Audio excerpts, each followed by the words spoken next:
Sister Clare Crockett, servant sister of the Home of the Mother, alone with Christ alone.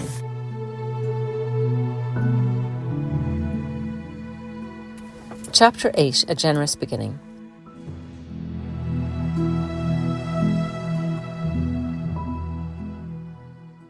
Almost a month had gone by since Clare had entered as a candidate. She and all the sisters were in the monastery in Priego for the perpetual vows of 3 sisters, who were going to give their entire life to Our Lady as a gift on September 8th, her birthday. All the sisters were busy cleaning, preparing lunch, or arranging flowers on the morning of the ceremony. Mother Anna came up to Clare and, with the help of another sister to translate, said, "I've been thinking that it would be a good moment for you to cut your hair a little. Sister Remy can do it now if you want." Clare's face expressed her interior struggle. Mother Anna laughed. "You don't have to cut it all off. That's a sacrifice our Lord will ask you later on when you enter the novitiate. Now it's just a few inches. Don't you want to do it as a birthday gift for Our Lady?" A bit reluctantly, Clare agreed and went upstairs to have her hair cut. She had it all gathered back in a ponytail. Sister Remy took the scissors and cut a few inches off, placing them in Clare's hands. "I still have to continue to trim your hair and make it all level, but why don't you first go and place this at the feet of our mother and offer it to her?" Clare, now more enthusiastically than before, walked over to the statue of Our Lady in the corner of the room and placed the hair at her feet. She stood for a few moments, looking up at her Heavenly Mother and praying interiorly, "Here is my birthday gift for you. Please help me to see you as my mother, because I really want to."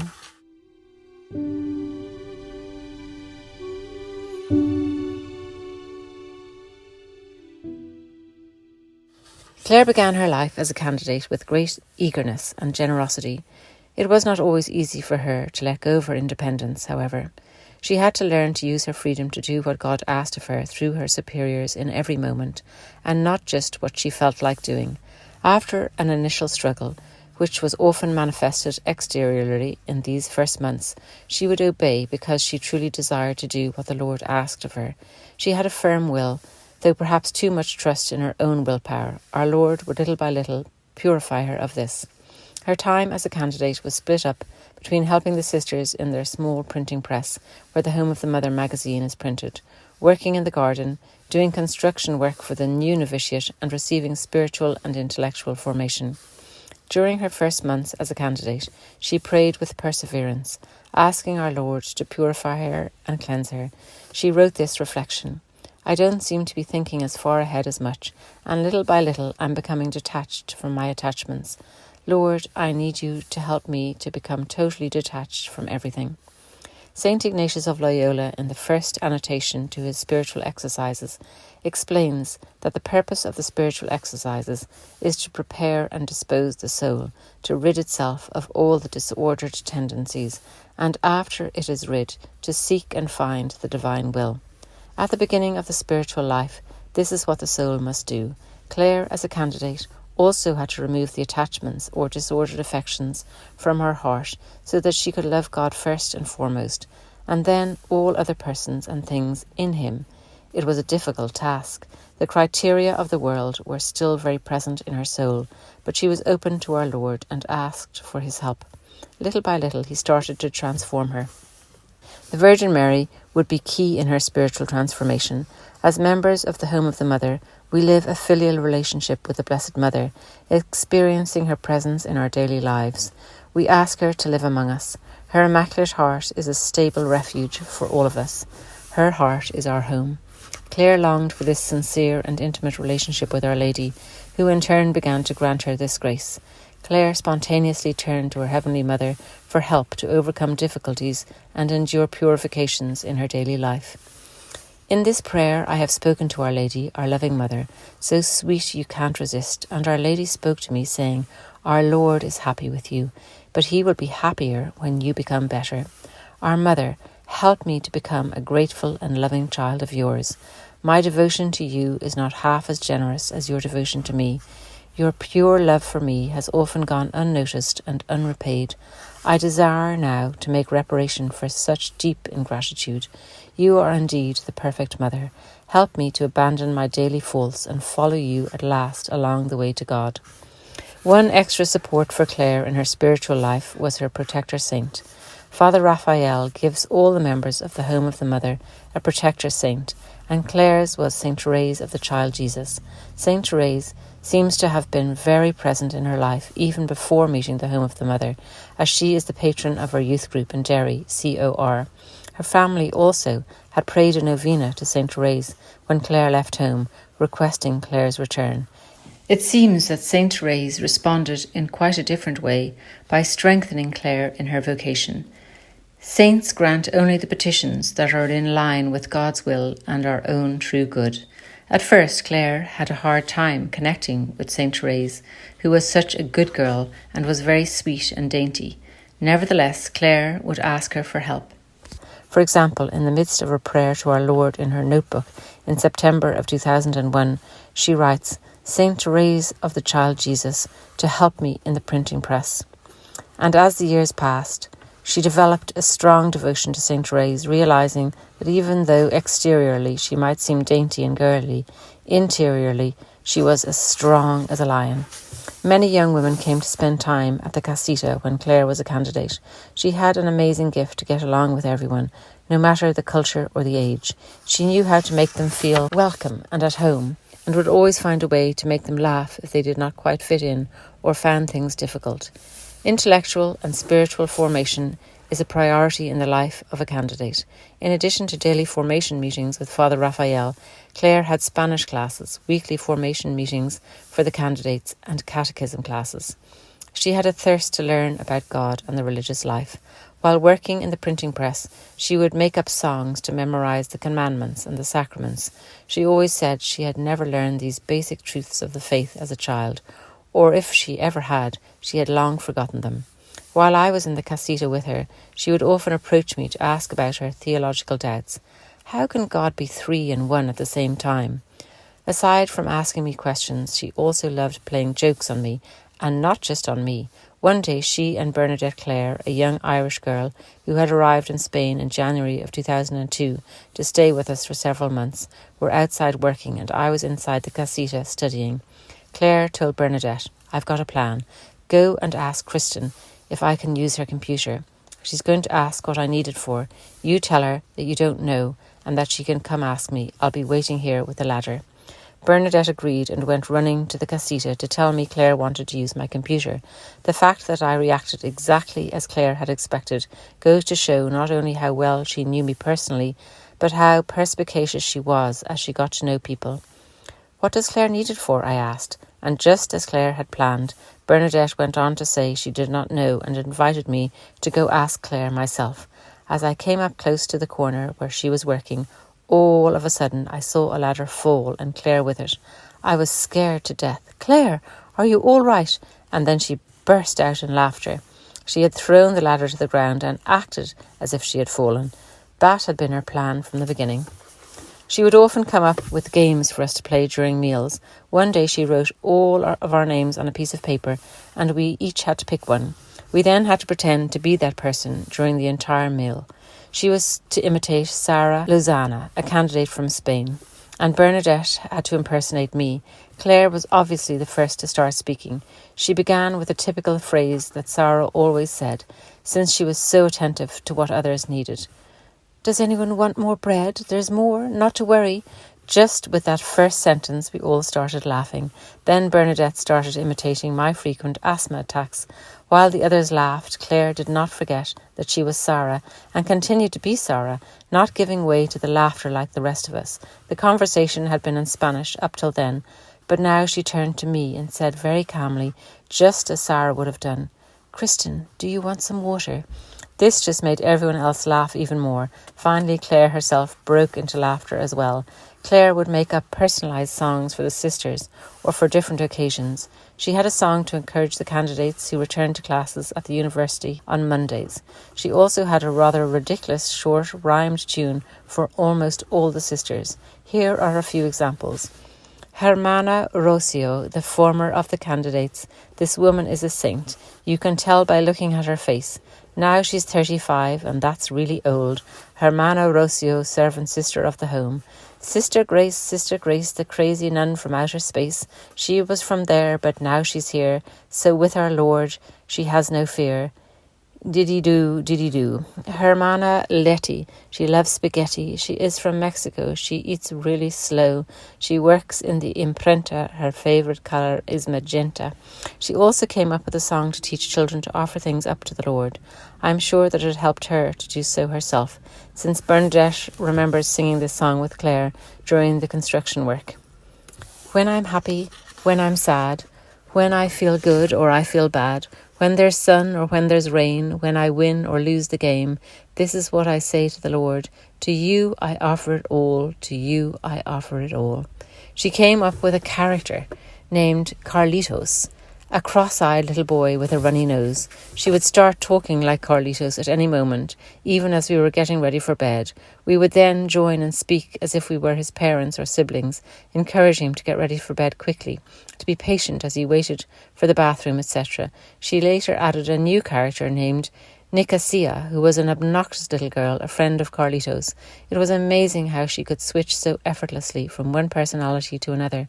Father Raphael would often have conversations with Carlitos and Nicosia after lunch. A classic story was the radio interview in which they were offered the opportunity to win an orange bicycle in a contest. Nicosia would always end up crying and the sisters laughing to the point of shedding tears.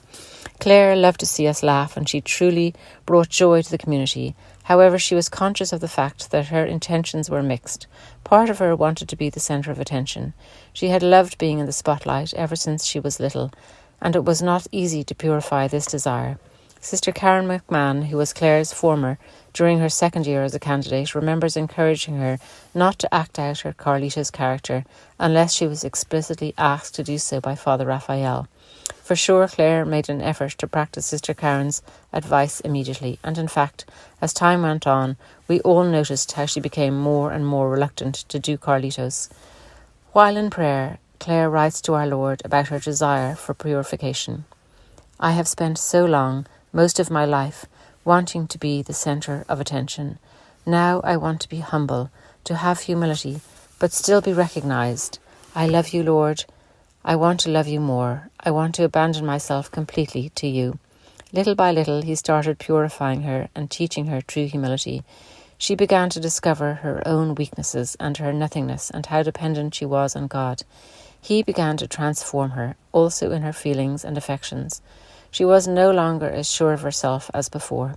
At one point, she remarked, full of surprise, that she was beginning to feel embarrassed when asked to do certain acts, such as Carlitos, or to speak in front of people. She had never experienced this before. She was also very generous and took an active part in this purification. Both of her formers, when she was a candidate, Sister Rocio and Sister Karen, remember Clare's strong determination. When she saw something, she went for it, even if it was difficult, even if it meant suffering. During these first few years, there may have been some pride involved in this determination, as if she thought, I've decided to do it and I'm going to do it, relying too much on her own strength. However, in what is conserved of her prayer notebook at the time, it is clear that she knew she depended totally on the Lord for strength. She never grew tired of begging him to give her strength and humility. Lord, I have so much self-love. You want me to offer so much for you. You ask me to do things for love of you, and how many times I reject you. Help me, Lord, to do everything for love of you. Lord, I beg you to help me in whatever I may suffer. I beg you to give me the disposition of heart, which I so greatly desire, to do and go everywhere you want, at any time, no matter what. The Lord responded to her by giving her concrete opportunities to mature and grow in humility through the people who guided her. It was not automatic, and she often failed, but no one can grow in humility without humiliations. During one of the evening meetings with Father Raphael, he turned toward Clare and said, Do you realise that you always enter the chapel arrogantly, with your head held high, as if you were the most important person in the world? Clare was taken aback at first, hardly believing him, but she did not let her pride close her heart to what Father was pointing out to her. She shared with everyone that in her acting classes she had been taught to say, I am the best, while walking with her head upwards to demonstrate her self-confidence. She had not realised that she had continued to do so, even when entering the chapel. Father told her that she had to purify herself of this attitude and to try to enter the chapel with humility before the Lord. The conversation ended there, but in the following weeks we could all see that she was making an effort to follow Father's advice. She always had her head down as she entered the chapel. It was almost as if she exaggerated and would go too far, bowing all the way down just to make a simple genuflection. But that is just the way she was, all or nothing. This new attitude of humility and adoration was reflected in her postures during prayer as well. You could tell she was truly in the presence of God.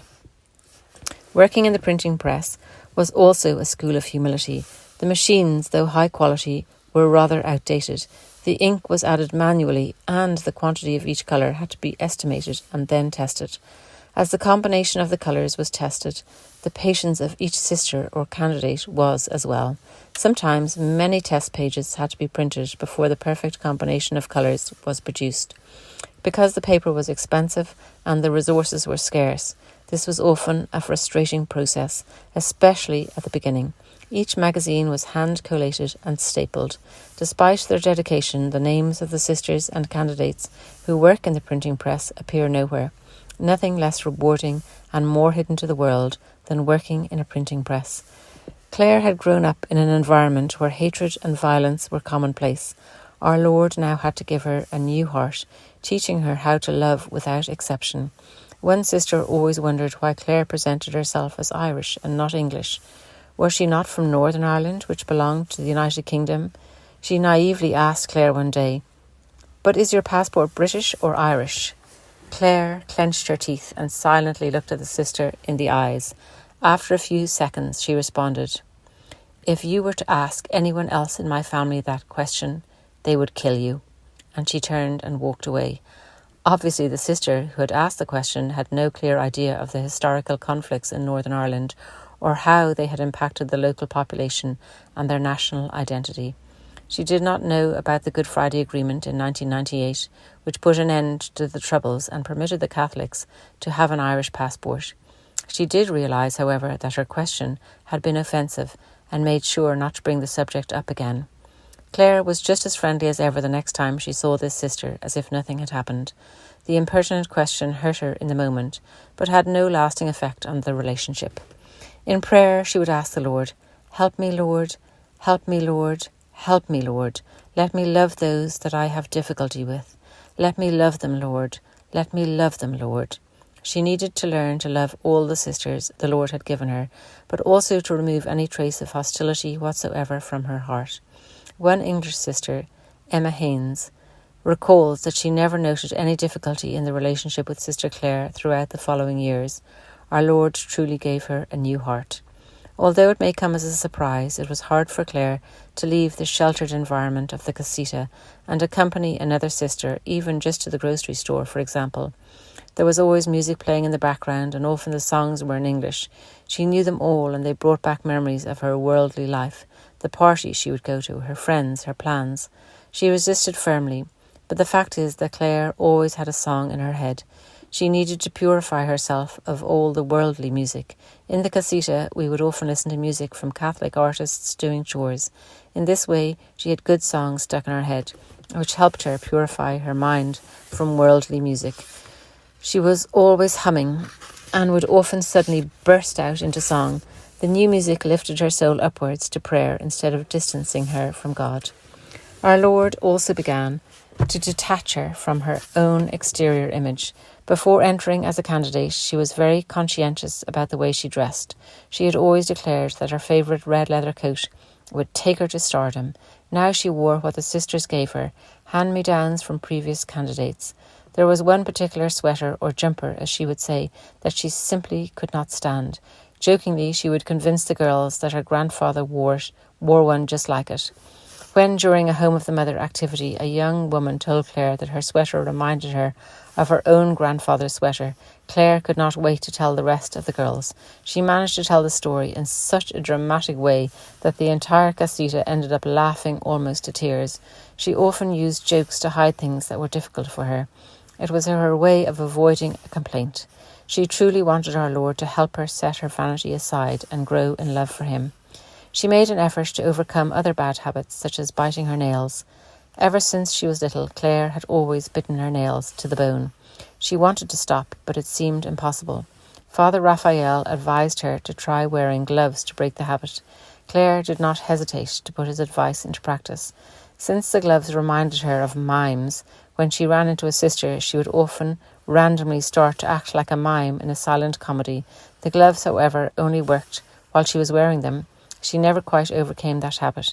It was a constant battle. Perhaps our Lord used this little failure to keep her humble. One of the hardest things for Clare during the beginning of her life as a servant sister was the relationship with her family. She continued in contact by phone and by letter, but they still did not understand her or support her decision. As time passed and she did not return home as they had expected, her family became more and more convinced that she had been abducted or brainwashed. They had not undergone a conversion like Clare, and they could not see the workings of God's grace in her soul. They could not comprehend that God himself called her to leave behind all she loved in this world. Clare, on her part, intensely desired that they come to know him. The thought that they were far from God pained her deeply. At the end of October, Clare's father called and told her of his desire to visit. Clare did not know what to expect. She even warned Father Raphael that her father was coming over to take revenge on those who had captured his daughter. Gerard, on his part, was still very concerned about his daughter's departure. He wanted to see for himself where she was and what the sisters were like. He asked the most religious man among his friends to accompany him, to help him evaluate everything. They arrived on November 13th, just in time for Clare's 19th birthday on the following day.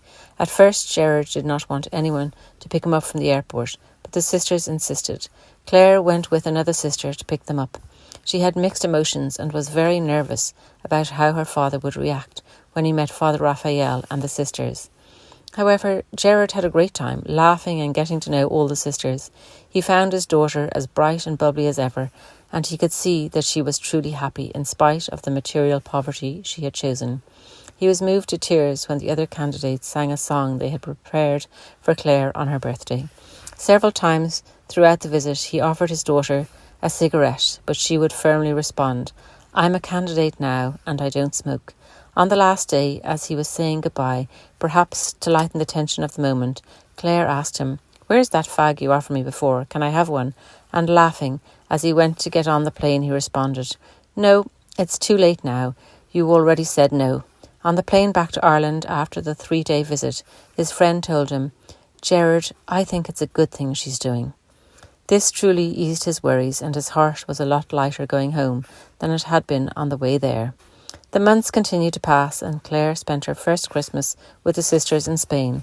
On January 1st, 2002, the sisters went on a mission in groups of 4 or 5 to different cities in Spain. They were to go out to the streets to talk to young people, inviting them to an activity on the last day of the mission. Clare went to Palencia with Sister Conchi, one of the first 3 servant sisters, whose example really touched Sister Clare. We headed for the streets. I was amazed at how spontaneous Sister Conchi was, just stopping everybody. But I kept in mind that this is how it should be. I should imitate her. We spoke with a lot of people who I knew deep down were not interested.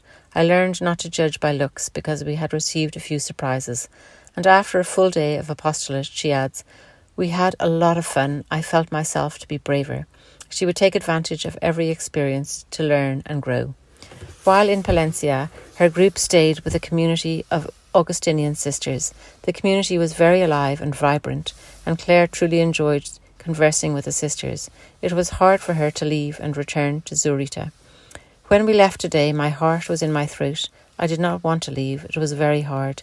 I kept thinking it would not be the last time I would see them. She was so captivated by their joy and their singing. They asked her about her vocation story and how she had decided to enter the servant sisters, and she had them rolling on the floor in laughter.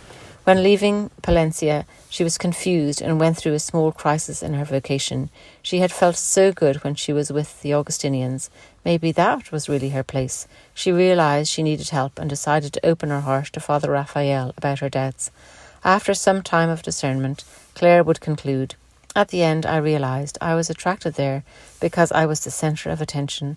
My place is with the sisters." She had enjoyed the attention of the Augustinian sisters had given her, and this had confused her.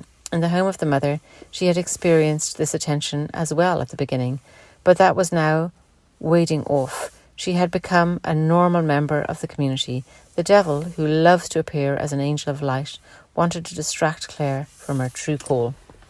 Our Lord soon had a new trial in store for her. It seems to have been the strongest battle she would have to face during her time as a candidate. Towards the end of January 2002, the film on Bloody Sunday was released and her mother went to the premiere in Derry.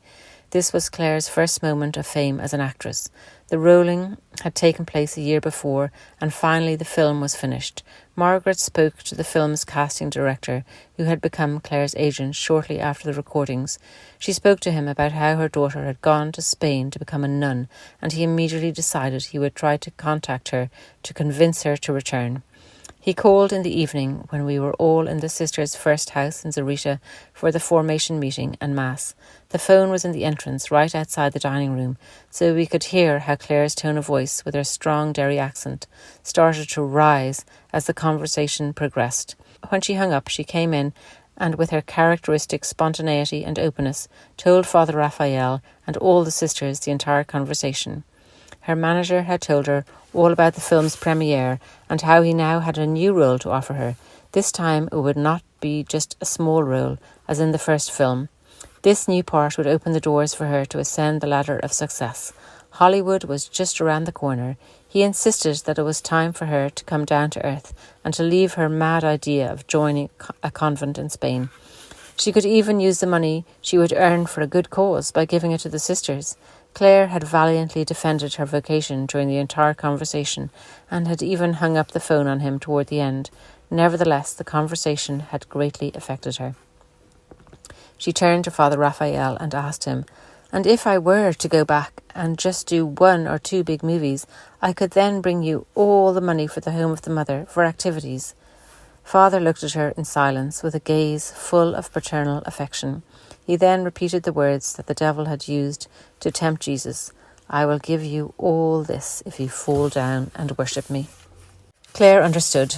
She knew what she had to do. "Okay, I will stay, but just let me enjoy for 2 minutes the thought that I could have accepted this role and become famous."